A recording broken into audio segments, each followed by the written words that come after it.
በእምነቱ ሌላ አማኝን የሚመራ ደቀ መዛሙርት የሚያደርግ የሚንከባከብ የጎለመሰ የበሰለ በእግዚአብሔር ዕውቀት የበረታ መሆን እንዳለበት እንዲሁም ደግሞ ዳግመኛ ለተወለዱ ለብዙዎች መንገድ የሚሆን የመጨረሻ የአባትነት ክብር ያለበት መንፈሳዊ አባት ልጆቹን አቅጣጫ የሚሰጥ ወደ ተጠሩበት ጥሪ የሚመራ መሆን እንዳለበት እንዲሁም ከሚያደርጋቸው ነገሮች አንዱ መንፈሳዊ አባት መንፈሳዊ ትውልድ እንዳለው እነዛንም ትውልዶች ለእግዚአብሔር ሐሳብ የሚመራ የሚያሳድግ ጥልቅ ወደሆነው የደቀ መዝሙርነት የሚያመጣ እግዚአብሔር የሰጠውን ልጆቹን የጠለቁ ደቀ መዛሙርት የሚያደርግ እንደሆነ እንዲሁም ደግሞ ጥበቃንና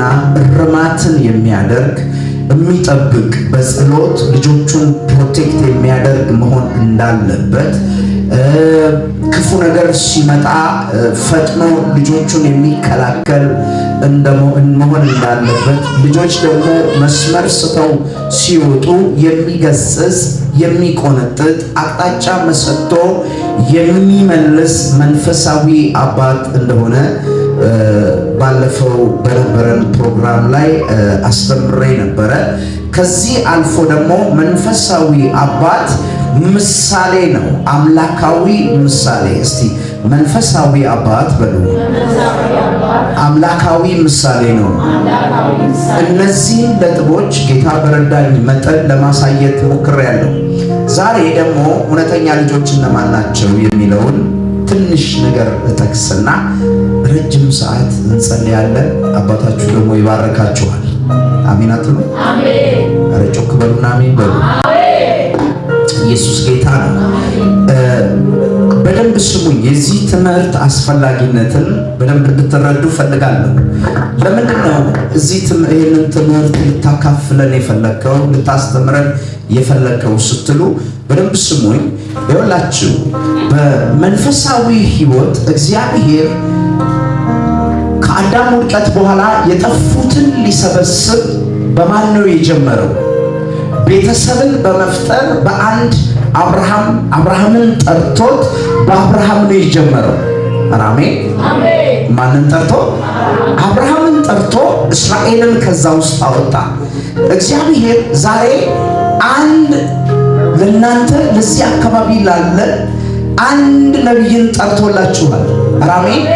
በሱ ደግሞ ቤተሰብን ሊፈጥር ነው የፈለገው። እንደ ቤተሰብ መኖር ይሻላችኋል ወይንስ እንደ ሕዝብ? በቀደም ሳስተምራችሁ አንድ ነገር ብዬ ነበረ። አሰልጣኝ አለ፣ ተጫዋች አለ። ስቴዲየም ውስጥ ደግሞ ገብቶ የሚመለከት ማን አለ? ደጋፊ አለ። ኢየሱስ ጌታ ነው። በደንብ ስሙኝ። በደጋፊውና በተጫዋቾቹ በደጋፊና ደግሞ በአሰልጣኝ መካከል ልዩነት አለ።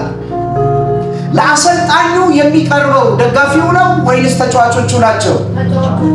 ደጋፊ የሚደረገውን ነገር አይቶ የሚሄድ ነው። ተጫዋቾች ግን አሰልጣኛቸው ደጋፊውን አያርምም። አሰልጣኝ ተጫዋቾቹን ያርማል። ይሄን አስተካክል ይላል። ይሄን እንዲህ ብታረገው ውጤታማ ትሆናለህ ይላል። እንዲህ ነገር ጎሎሃል ይለዋል። ይመክራል፣ ይገስጻል፣ ያስቀምጠዋል፣ ይቀጣዋል። ተመልከት ይላል። አሰራር አደራረግ ያሳያል። ከዛ ደግሞ የተናገረውን ያስተማረውን የገለጸለትን እንዲገልጥ ይለቀዋል። ኢየሱስ ጌታ ነው። ብዙዎቻችን ቤተ ክርስቲያን እንደ ደጋፊ ሆነን እንዞራለን። አንዳንድ ጊዜ ኳስ ስታዩ የማንቸስተርም ደጋፊ ነው፣ የኢንተር ሚላን ደጋፊ ነው፣ የባርሴሎና ደጋፊ ነው፣ የምንም ደጋፊ ነው። አንዱ ሰው 5-6 ይደግፋል ክለብ።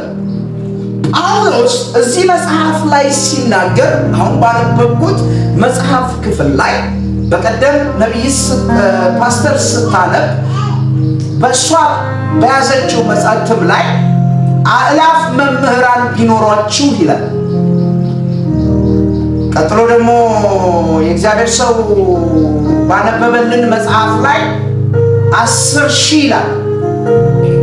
10,000 ምን ቢኖራችሁ? መምህራን ቢኖራችሁ ናችሁ፣ አባት ግን አይሆናችሁም ይላል። አባት ግን የላችሁም ይላል። ምን እያለ ነው? ለምንድን ነው አባትነት ያስፈለገው? ተመልከቱ። እግዚአብሔር አባታችን የሰውን ልጆች ለማዳን ማንን የላከው? እስቲ አንድያ ልጁ በሉ። ልጁ ሲመጣ እንደዚህ ያለ አባቴ የሚያደርገውን አደርጋለሁ አለ። አሜን አሜን። ልጁ ማንን የመሰለው? ልጅ ማንን ይመስላል? ይኸውላችሁ፣ ስለዚህ እኔ አባቴ ሲሰራ ያየሁትን ምን አደርጋለሁ? እሰራለሁ። አባቴ ሲያደርግ ያየሁትን አደርጋለሁ። ከዚህ ደግሞ በየትኛው ነው ደግሞ የምትከሱኝ ሲል ደግሞ በየትኛው ተግባሬ በየትኛው ስራዬ ነው የምትከሱኝ ሲል ደግሞ እንሰማለን። ለምን? ስራው የሚያስከስስ ሳይሆን የሚያስመሰግን እንደሆነ ያውቀዋል። አሜን አሜን። የእኛስ ህይወት ማንን ነው የሚመስለው? የእኛስ አካሄድ ማንን ነው የሚመስለው? ዛሬ አይታችሁ ከሆነ በደንብ ስሙ። የማዝንበትን ዛሬ እኔ መንፈሳዊ አባት ትፈልጋለሁ። መንፈሳዊ አባት ስለሌለኝ ብዙ ነገር ተጎድቼ አልፌያለሁ። እንደ ብዙዎቻችሁ እኔ በእግዚአብሔር ቤት አላደኩም። እኔ ከዓለም ተጠርቼ የመጣው ሰው የቤተክርስቲያንን ሚስጥር ማቅ አይደለም። ጠራኝ፣ ነገር ግን አገልጋይ እንደሆነ አደረገኝ። በህይወቴ በማገለግለው ጌታን በሰማውና በተከተልኩት ብዙ ስኬታማ የሆንኩባቸው ነገሮች ቢኖሩ መሳሳቴን የሚነግረኝ፣ የሚገስጸኝ፣ የሚቆነጥጠኝ፣ አቅጣጫ የሚሰጠኝ ግን አባት አልነበረኝም። እነዛ ነገሮች በህይወቴ ላይ ዋጋ ያስከፈሉኝ ብዙ ድካሞችን አምጥተውብኛል። መንፈሳዊ አባት ቢኖረኝ እነዛ ነገሮች የበሉብኝ ዘመን አይበላብኝም ነበር። አሜን አሜን።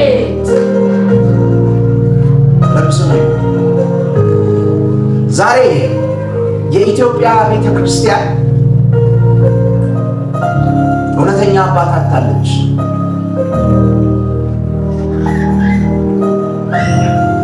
ኢየሱስ አባቱን መስሎ ከመጣ ትውልድም ደግሞ የተሰጡትን መንፈሳዊ አባቶች መስሎ መቀጠል አለበት።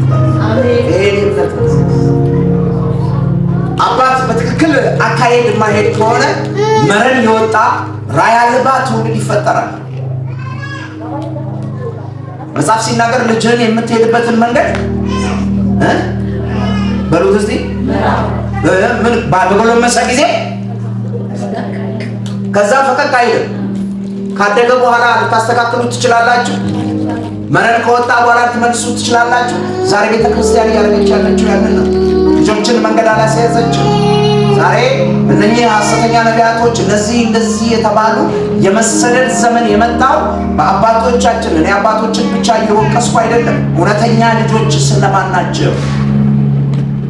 እውነተኛ አባት ካለ እውነተኛ ልጅ ሊኖር ይገባል። እውነተኛ ልጅ እንዳለ ደግሞ አመፀኛም ልጅ አለ። ኢየሱስ ጌታ ነው። በእኛ ዘመን ግን መብቃት አለበት። እስቲ ጮክ በሉና አሜን በሉ። እስቲ በኔ ትውልድ በሉ መረን የሚወጣ ልጅ አይኖርም በሉ። አሜን። ዛሬ ቸርች ከቸርች የሚጨቃጨቀው አንዱ ሌላው ላይ የሚነሳ ክርስቲያን ወንድሙ ላይ የሚነሳ ስህተት የሆነውን ነገር እያሳየ እየቆነጠጠ የሚያሳድግ አባት የለም። ረምስሙ መባረክ የምትፈልጉ ሰዎች፣ የህይወት ለውጥ የምትፈልጉ ሰዎች ነው ወይንስ እንደ ህዝብ መኖር የምትፈልጉ ናችሁ? ከቦታ ቦታ ብትዘሉ፣ ከአንድ ቦታ ሌላ ቦታ ብትሄዱ ማንም አባት ሊሆናችሁ አይችልም። በደምብ ስሙ። አንድ ትልቅ ቸርች ሄድኩኝ። አጋጣሚ እዛ ትልቅ ቸርች በጣም ከአገልጋዩ ጋር አግባባለሁ። እዛ ቸርች ሄጄ ከመሃል ደግሞ ከእሱ ጋር አይተውኝ ቸርቹ ውስጥ የዲያቆን መሪ ነች አንድ እህት መጣችና አንድ ነገር ጠየቀች። በደምብ ስሙ። ምንድን ነች? በቤተ ክርስቲያን ውስጥ ኃላፊነት የተሰጣት መሪ ነች። ነገር ግን መንፈሳዊ አባቷን እንድታገኘው አንድ ድል እንዳመቻችላት እኔ ለመነች።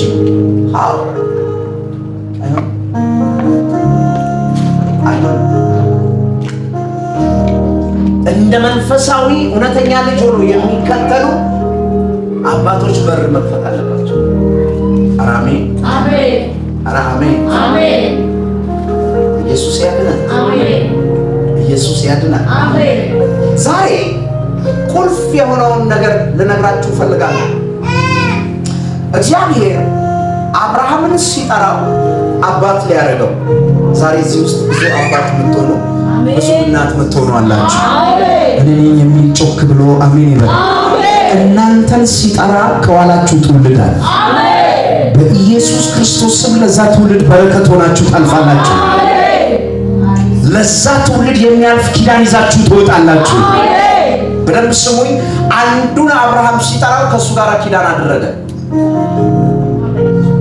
ላሰበው ቤተሰብ፣ ላሰባት እስራኤል በዛ በአብርሃም ውስጥ በረከትንም ጸጋንም መንፈሳዊ የሆነውንም አካላዊ የሆነውንም ነገር አስቀመጠ።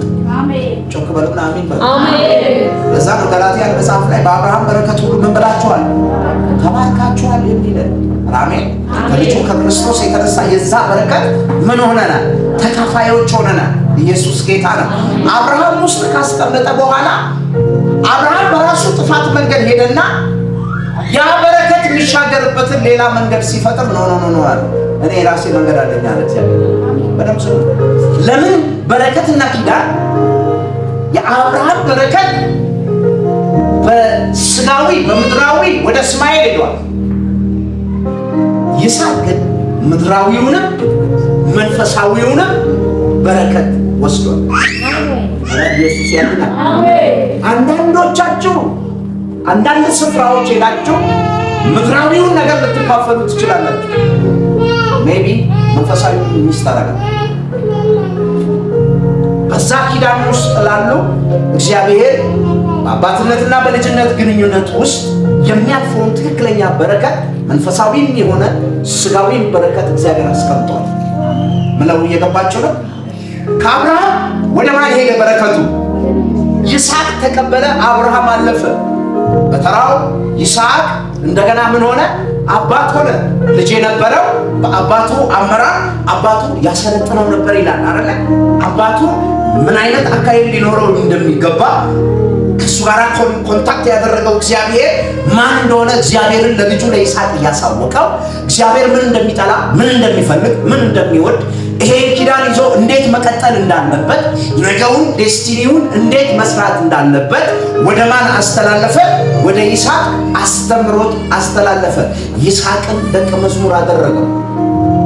ሃሌሉያ ሃሌሉያ። ኢየሱስ ያድናል። ቀጠልና ደግሞ የይስሐቅ ዘመን መጣና ደግሞ ይስሐቅ ወደ ማን አስተላለፈ? ይስሐቅ ኪዳንን ወደ ማን አስተላለፈው? ወደ ያዕቆብ አስተላለፈው። ያዕቆብንም ባረከው። ያ የበረከት ኪዳን በተለያየ ባህሪ በተለያየ አካሄድ ከማጅ ወጣ።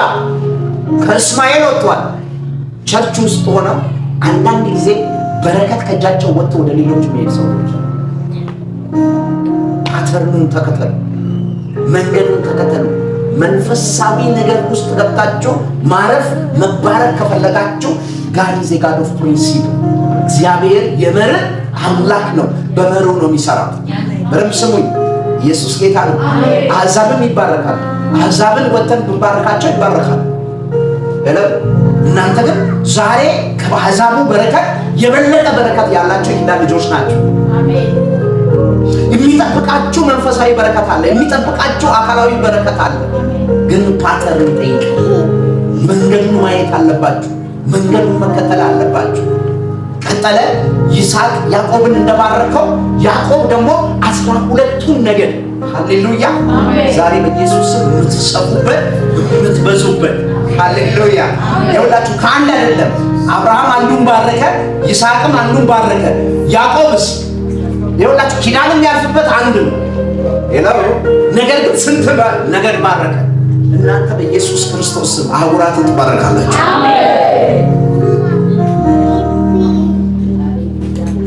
እግዚአብሔር አካሄዳል። ቀጥሎ ስትሄዱ በአባትነት በረከት ውስጥ ያለውን ለባሳያችሁ ሙሴ ጋር ስትሄዱ የሙሴ ተከታይ ማን ነበረ? ለሙሴ አንደበት የሆነው ማን ነው? አሮን ነው። አሮን ጋር ግን አልሄደም። የሄደው የሚከተለው ጋር። ዛሬ የምትከተሉት አባታችሁ ክብር ክብራችሁ ይሆናል። አሜን። የሳ አባት ከፍታ ከፍታችሁ ይሆናል። አሜን። አሜን አትሉ? አሜን። እና አባታችሁ የሙሴ ሲቀጥል ደግሜስ ላለማውራት መዘላቸው ዘላ ዳዊት ጋር ስትሄዱ ዳዊት ከልጆቹ መካከል ሁለት አይነት ልጆች እንዳሉ ታያላችሁ። በዳዊት ላይ እግዚአብሔር የተናገረው ኪዳን የተፈጸመው በየትኛው በልጁ ነው? በሰለሞን ነው። አሜን። ሰለሞን የሄደበትና ሌሎቹ ልጆች የሄዱበት አካሄድ አንድ አይደለም። መንገዱን ተከተሉ። የቅባት መንገድ አለ፣ የበረከት መንገድ አለ። አሜን በሉ። የአገልግሎቱ መንገድ አለ።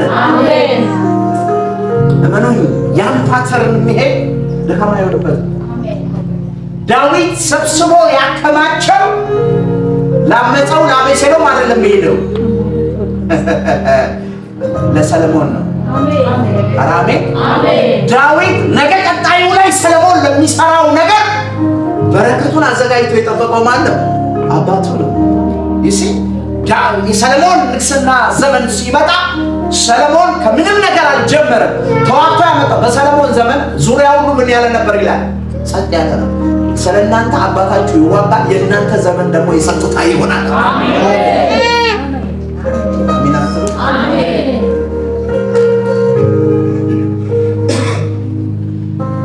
የእናንተ መንፈሳዊ አባት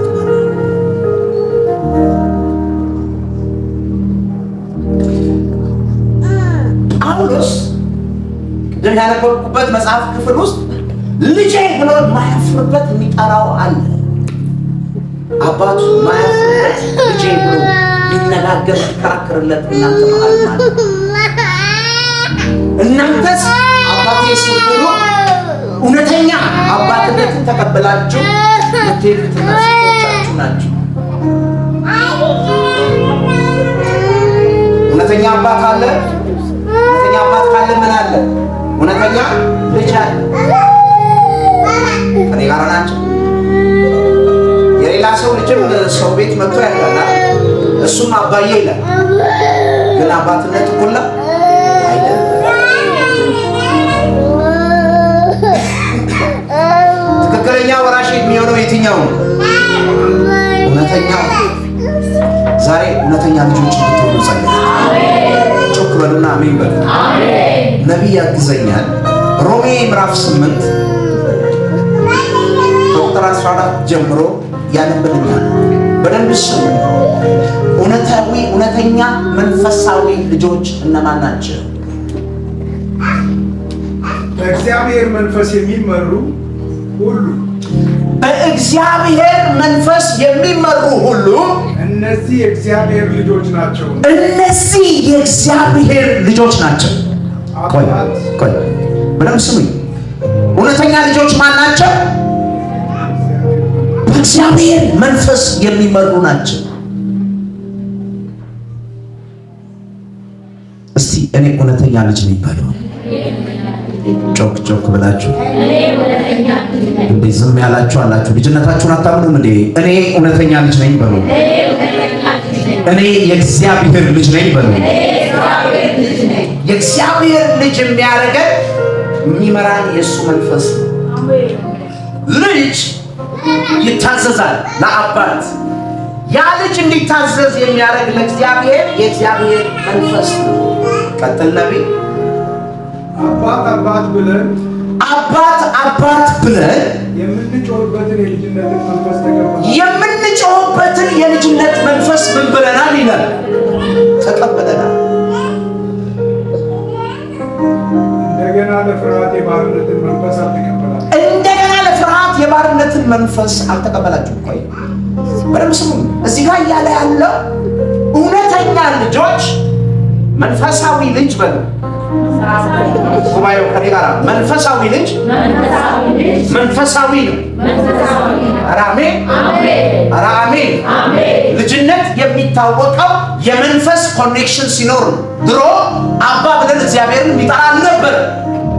አባት አይደለም ብለን በቃ ከአምላክነቱ ውጪ እግዚአብሔር አምላኬ ከማለት ውጪ እንደ አባት እግዚአብሔርን አንቀርብም ነበር። ለምን? በፍርሃት የምንኖር ነበርን፣ ባሪያ ነበርን። ነገር ግን በክርስቶስ ያለው ድነት ወደኛ ሲመጣ በልጁ አምነን የዳንን ቀን የልጅነት መንፈስ ተሰጠን። አሜን። እግዚአብሔርን አምላክ የምንልበት ሳይሆን አባት ብለን የምንቀርብበት። ሃሌሉያ። ያ የፍርሃት ግድግዳ ተነስቶ የአባትና የልጅ ግንኙነት መጣ። ያ የአባትና የልጅ ግንኙነት የሚጀምረው በመንፈስ ነው። እውነተኛ ልጆች እግዚአብሔር አባታችን ነው ስንል ከአባታችን ከእግዚአብሔር ጋር ምን አይነት ግንኙነት አለን ማለት ነው? የመንፈስ ግንኙነት አለን። እስቲ እውነተኛ ልጆች መንፈሳዊ ኮኔክሽን አላቸው በሉ። እውነተኛ ልጆች ምን አለ? መንፈሳዊ ኮኔክሽን አላቸው። ስፒሪት መንፈስ ከመንፈስ ጋር የተገናኘ ነው። በረብሱ ቸርቼ ብዙ ሰዎች አሉ። ከነኛ ሰዎች መካከል ግን የሆነ ነገር ሲሆኑ መንፈስ ዲዛይን ያደርግና ደውዬ ምን ሆነሻል ምናምን ስል እንደዚህ የሆንኩኝ ነው። አውቶማቲካሊ እዛ ሰው ጋር ያለ ችግር እኔ ዲዛይን አደርገዋል። ጥሩ አለሽ፣ ምን ሁኔታ ላይ ነው ያለሽ ምናምን ምን ሁኔታ ላይ ነው ልጄ ያለው ብዬ ስደውልላቸው ያሉበትን ሁኔታ ይነግሩኛል። ለምን? መንፈሳዊ ኮኔክሽን ስላለ። መንፈሳዊ ኮኔክሽን ሲኖር እስቲ ዛሬ ስላንተ ህልማየው ስላንቺ ህልማየው ራእይ ነው ብሎ አባታችሁ ያገኛችሁ ሰዎች አላችሁ? ሄሎ ነብዩ ያገኛችሁ ሰዎች አላችሁ? ያወራችሁ ጠርቷችሁ አላችሁ? አሁን እናንተ መንፈስ ዓለም ላይ ኮኔክሽን ፈጥራችሁ ሄሎ ፕሮቴክሽን ከአባታችሁ የምታገኙበት ምሪት የምታገኙበት ኮኔክሽን ፈጥራችኋል። እውነተኛ ልጆች መንፈሳዊ ኮኔክሽን አላቸው። ያን መንፈስ ይጠብቃል። አሜን። ያ ሪሌሽንሺፕ ያ ግንኙነት እንዲጠነክር ያደርጋል። አሜን። አሜን። በሆነ ድካም ውስጥ እንኳን ቢሄዱ የመንፈስ ኮኔክሽን ስላለ ልጆች ደግሞ ቢተኙ አባት ቀድሞ ያይላቸው። አሜን። ከችግራቸው ከሁኔታቸው እንዲወጡ ያነቃቸዋል።